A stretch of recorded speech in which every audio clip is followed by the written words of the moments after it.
Hi! Sometimes students ask me about how many fingers you should use on your clutch and front brake levers. There is no right answer to that. Obviously, every bike is different. Some bikes have some crazy high-tech Brembo or Magura hydraulics. Some bikes still have cable-actuated clutches and brakes. And every rider is different. Some people have small hands, some people have huge hands. And finally, the riding styles and situations are obviously different. When you are popping wheelies every 10 seconds, you'll probably ride a little different than when you are just cruising down the highway with luggage and passenger. So, there is no straight answer to that question. You should consider your physical properties and your riding style yourself. But what exactly should you consider? Let's start with this. How much do you want to hold on to your handlebars? Generally, when we are riding on even pavement, there is not much need to hold on to the handlebars much. In fact, usually it's the opposite. It's much better to give the front wheel some freedom to make it self-steering, which helps to keep our bike more stable.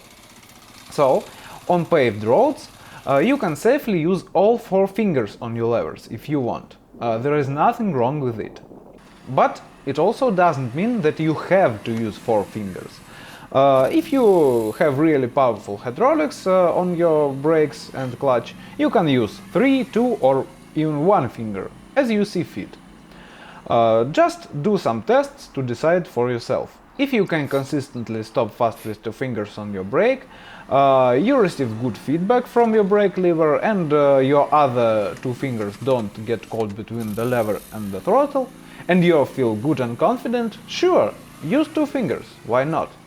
But if your fingers get caught and you still need more force on the lever, by all means, use 3 or 4 fingers on the lever, it's nothing wrong with it. The same thing with the clutch. Just experiment with it. Do some exercises which use clutch a lot and see if you feel comfortable with how many fingers you want. Now, things become a little different when we go off-road. There, you still should try to relax your arms, but just because we ride a rough terrain, our handlebars can swing quite a lot, so we better hold them securely. In this case, usually it's better to use 2 or even 1 finger on our levers. In off-road situation, we have less traction than on asphalt, so we'll need less force on the front brake anyway. So we don't lose much here. And clutches on off-road bikes usually are pretty light, so in most cases operating it with 2 or even 1 finger is also not a problem. That's pretty much it. There is no universal right way of how many fingers you should use on your controls. Do whatever makes you comfortable on your particular bike and riding style. Now I want to address one more popular and, to be honest, pretty stupid statement about braking on bike.